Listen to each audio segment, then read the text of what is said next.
మిథునం వారి గనక చూసుకున్నట్లయితే మీకు రాశిలో బుధుని యొక్క సంచారంతో పాటు రవి యొక్క సంచారం కూడా ఉంది. బుధుడి యొక్క సంచారం మూలంగా 23వ తేదీ లోపల మీరు ఏదైనా పొందుదామనుకునేటువంటి వస్తువు కానీ, వాహనం కానీ, గృహం కానీ స్వయం కృషితో పొందేటువంటి యోగం బలంగా చూపిస్తుంది. అయితే మిగతా ఈ 23వ తేదీ తర్వాత బుధుడు ధనస్థానంలో ఉండేటువంటి శుక్ర గురువులను కలుస్తాడు. 3లో కేతు ఉన్నాడు, భాగ్యంలో రాహు, దశమంలో శని. అదేవిధంగా 21వ తేదీకి 11లో ఉండే కుజుడు 12లోకి వస్తున్నాడు. మరి ఈ యొక్క గ్రహస్థితిని అనుసరించి మీకు ఎలా ఉండబోతుంది ఈ పక్షంలో, ఏ విషయాల పట్ల మీరు జాగ్రత్త వహించాలి, ఏ దేవతారాధన చేయాలి అనేటువంటి అంశాలు చెప్తుంది నేనైనప్పటికీ చెప్పిస్తుంది సాక్షాత్ లలిత అమ్మవారిగా భావిస్తూ ఆ లలితాంబిక అమ్మవారి యొక్క అనుగ్రహం మీ మిథున రాశి వారికి పరిపూర్ణంగా కలగాలని మనస్ఫూర్తిగా కోరుకుంటూ, ఇక్కడ కాస్త వాహనాల మీద వెళ్ళేటప్పుడు 21వ తేదీ వరకు జాగ్రత్తగా ఉండండి. 21వ తేదీ తర్వాత మీరు కుజుడు ఎప్పుడైతే మీకు 12వ భావంలోకి వస్తున్నాడో అప్పు చేసి ఇన్వెస్ట్మెంట్ చేయడం వల్ల ఇబ్బంది వస్తుంది. కాబట్టి ఆ సమయం నుంచి అప్పులు చేసి ఇన్వెస్ట్మెంట్ మాత్రం ఎట్టి పరిస్థితుల్లో చెయ్యకండి. స్వయం కృషితో ఏదైనా ఎడ్యుకేషన్ అంటే కొన్ని బ్యాక్లాగ్స్ కంప్లీట్ చేసుకోవడము, ప్రభుత్వ ఉద్యోగాలకు సంబంధించిన ఏవైతే ఉంటే వాటి ప్రయత్నాలు మీకు కొంతవరకు ఒక ఊరటనిస్తాయి. ధనపరంగా చూసుకుంటే చక్కటి ధనయోగం, అంటే గతంతో పోల్చుకున్నట్లయితే ధనపరంగా ఎదుగుదల అయితే ఖచ్చితంగా ఉంది. మరియు కుటుంబ సభ్యులతో కలవడము, కుటుంబ సభ్యుల నుంచి కొంత సహకారం అందడం అనేటువంటి కూడా చూపిస్తున్నాయి.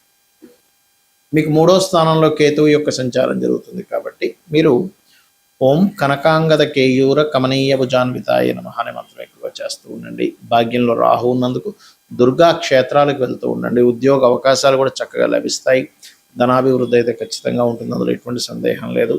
క్రియేటివ్ ఫీల్డ్లో ఉండేటువంటి వారికి మరియు కొత్త అవకాశాలు రావడం, తద్వారా మీకు ధన ప్రాప్తి కలగడం అనేటువంటిది ఉంది.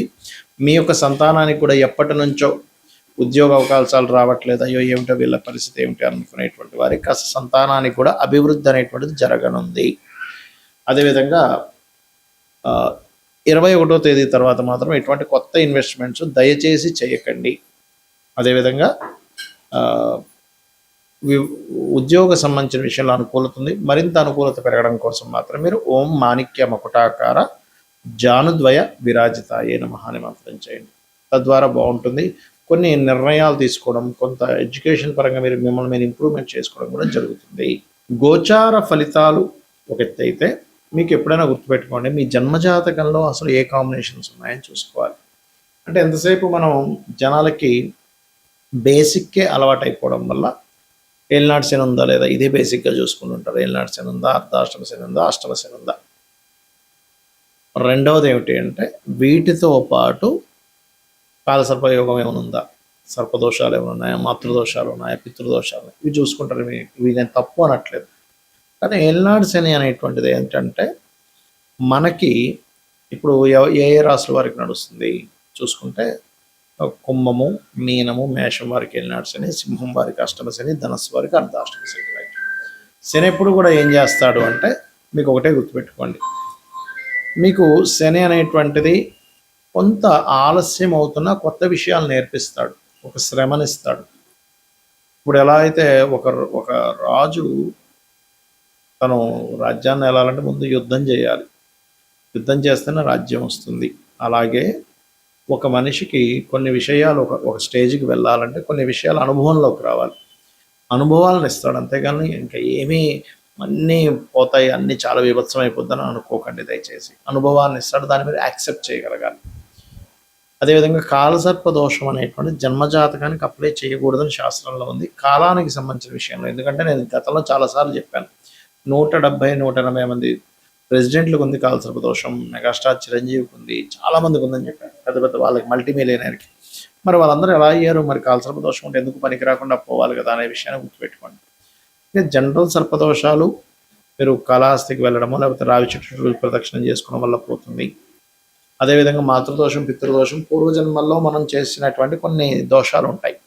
అంటే తల్లిని సరిగ్గా చూసుకోకపోవడం వల్ల మాతృదోషము, పితృదోషం అనేటువంటిది పితృదేవతలు సరిగ్గా చేయకపోవడం వల్ల, సంతానాన్ని సరిగ్గా చూసుకోకపోవడం వల్ల, తండ్రికి ఇవ్వాల్సిన గౌరవం ఇవ్వకపోవడం వల్ల, ఇట్లాంటి వాటి వల్ల జరుగుతుంది. ఇలా చాలా ఉన్నాయి. స్త్రీ దోషం ఉంటుంది శుక్రుడు పాడైతే. అయితే ఇక్కడ ఏంటంటే ఏ గ్రహం పాడవడం వల్ల, ఏ కాంబినేషన్ వల్ల వచ్చిందంటే శుక్రుడు పాడయ్యాడు, స్త్రీ దోషం. ఏమి కంగారు పడద్దు. చక్కగా సాటి స్త్రీలని, అది స్త్రీ అయినా పురుషులైనా, గౌరవించడం నేర్చుకోండి. వాళ్ళ పట్ల మరలా అవహేళనగా ఉండడం, వాళ్ళని ఏడిపించడం, వాళ్ళు ఏడిచేలా మీ వల్ల వాళ్ళు ఏడవడం చేస్తే మళ్ళీ ఆ స్త్రీ దోషం ఇంకా పెరుగుతుంది. మాతృదోషం ఉంది, ఇంకా మీ తల్లిగారు ఇంకా ఎక్కువ బాధపడుతున్నారు మీ వల్ల ఈ జన్మలో కూడా. అది ఇంకా ఇంకా కొన్ని వందల జన్మలకి కంటిన్యూ అవుతుంది. పితృదోషం కూడా అంతే. పితృదేవతలకి గతంలో తెలియక చేయలేదు, అది పితృదోషంగా వచ్చింది. అప్పుడు ఆ పితృదోష సంబంధించినటువంటి స్వయం పాకం ఇవ్వడము, లేకపోతే ఏదైనా గయా లాంటి ప్రదేశాలు వెళ్ళినప్పుడు అక్కడ పితృతర్పణాలు చేయడం, లేకపోతే నిత్య పితృతర్పణాలు చేయడం, లేదా అమావాస్య నాడు పితృదేవతల కోసం వదలడం చేయాలి. అంతేగాని ఏదో అయిపోతుందని కాదు. ఇక్కడ ఏంటంటే మీకు లగ్నం నుంచి 12 భావాలు అనేటువంటివి ఉంటాయి. లగ్నం ఏమిటి, లగ్నం యొక్క స్థితి ఏమిటి, మీ యొక్క ఎదుగుదల, మీ లైఫ్లో ఎందుకు ఎప్పుడు అప్ అండ్ డౌన్స్ వస్తాయని చెప్తుంది. ధనాధిపతి చూడాలంటే సెకండ్ హౌస్, అంటే మీకు ధనము ఏ రూపంలో, ఏ మార్గంలో ఎప్పుడు ఎక్కువగా వస్తుంది, ఏ మార్గంలో ఎప్పుడు పోయే ఛాన్సెస్ ఉన్నాయి, ఎప్పుడు జాగ్రత్తగా ఉండాలి ధనం విషయంలో అనేటువంటి చూపిస్తుంది. అదేవిధంగా 3వ భావంలోకి వెళ్తే సిబ్లింగ్స్, మీ యొక్క ప్రయత్నాలు ఇవన్నీ ఉంటాయి. అంటే సిబ్లింగ్స్తో మీకు ఉండే రిలేషన్ ఏంటి. కొంతమంది బాధపడుతుంటారు, ఏమిటంటే మా సొంత అన్నయ్య ఇలా చేశాడు, మా తమ్ముడు ఇలా చేశాడు, మా అక్క ఇలా చేసింది, మా చెల్లి ఇలా చేసింది అంటారు. అది పూర్వజన్మల్లో ఉన్నటువంటి కొన్ని కర్మలు వెంటాడుతూ ఉంటాయి ఆ రూపంలో వచ్చి. మన కర్మలన్నీ కూడా మన తల్లిదండ్రులు, పిల్లలు, అన్నదమ్ములు, అక్క చెల్లెళ్ళు, స్నేహితులు, దాయాదులు వీళ్ళ రూపంలోనే వస్తారు, గుర్తుపెట్టుకోండి. ఇవి ఎక్కడి నుంచి తప్పించుకోలేరు. ఇంకా తప్పించుకుందామని ప్రయత్నం చేసినప్పుడు రోగ రూపంలో వస్తుంది కర్మ.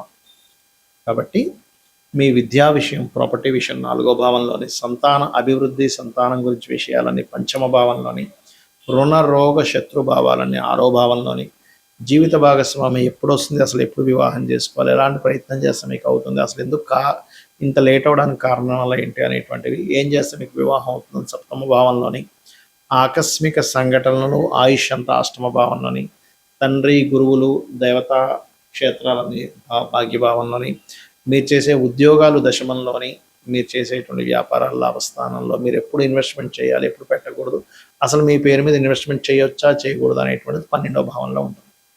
ఇలా 12 హౌజెస్ ఉంటాయి ఆస్ట్రాలజీలో. ఈ 12 భావాల్లో ఏ గ్రహం ఉంది, ఆ గ్రహ అధిపతి పరిస్థితి ఏమిటి, పిఏసి అంటారు, అంటే ప్లేస్మెంట్, ఆస్పెక్ట్ అండ్ కంజంక్షన్. అంటే ఏ గ్రహం ఎక్కడుంది, ఏ గ్రహంతో చూడబడుతుంది, ఏ గ్రహంతో కలిసి ఉంది, దాని వలన ఆ యొక్క గ్రహం యొక్క బలాబలాల్లో మార్పులు వస్తాయి. అంటే చిన్న ఎగ్జాంపుల్ చెప్తా చూడండి. ఇప్పుడు ఒక మనిషి ఉన్నాడు, అతను చిన్నప్పటి నుంచి అతని ఫ్రెండ్ సర్కిల్ కానీ అతనికి చెప్పే వాళ్ళు ఎవరూ సరిగ్గా లేక చదువుకోలేదు అనుకున్నాం, కాసేపు సరిగ్గా చదవలేదు. చదవకపోవడమే కాకుండా అతను తెలివితేటలు కూడా బిల్డప్ చేసుకోలేకపోయాడు. అంటే కొంతమంది ఎవరితో అయితే కలవకూడదు వాళ్ళతో వెళ్ళి ఫ్రెండ్షిప్ చేశాడు, దాని తర్వాత అనవసరమైన వ్యసనాలకు గురయ్యాడు, దాని తర్వాత అనారోగ్యంతో ఇబ్బంది పడ్డాడు, ఎక్కువ వ్యసనాల వల్ల. రైట్. అంటే ఏంటి, ఒక మనిషి ఎలా అయితే ఎవరితో కలిశాడో, ఎవరి ఇన్ఫ్లుయెన్స్లోకి వెళ్ళాడో, ఎక్కడ నివసిస్తున్నాడు అనే ఎఫెక్ట్ ఎలా ఉంటుందో, అదేవిధంగా ఒక మనిషి మంచి తల్లిదండ్రులు, చెప్పేవాళ్ళు బాగున్నారు, బాగా ఇంటెలిజెంట్, బాగా చదువుకున్నాడు, మంచి వ్యాపారం పెట్టాడు, మంచి ఉద్యోగంలో జాయిన్ అయ్యాడు, లైఫ్ మంచి భార్య పిల్లలు వచ్చారు, లైఫ్ అంతా అద్భుతంగా ఉంది, మంచి గుర్తింపు ఉంది. అలాగే గ్రహం కూడా పాపగ్రహాలతో సంబంధం కలిగినప్పుడు, దాని పోర్ట్ఫోలియోస్ పాడైనప్పుడు ఆ భావం పాడవుతుంది. దాన్ని సెట్ చేసుకోగలగాలి. లేదా శుభగ్రహ సంబంధాలు వచ్చినప్పుడు ఆ భావం బాగుంటుంది, అదంతా ఫ్రూట్ఫుల్ ఇస్తుంది. ఇదంతా పూర్వజన్మ కర్మ వల్ల వస్తుందని అర్థం చేసుకుంటూ కనీసం ఈ జన్మలో అయినా తెలిసి ఎటువంటి బ్యాడ్ కర్మలు చేయకుండా ఉండాలి. శ్రీమాత్రే నమః.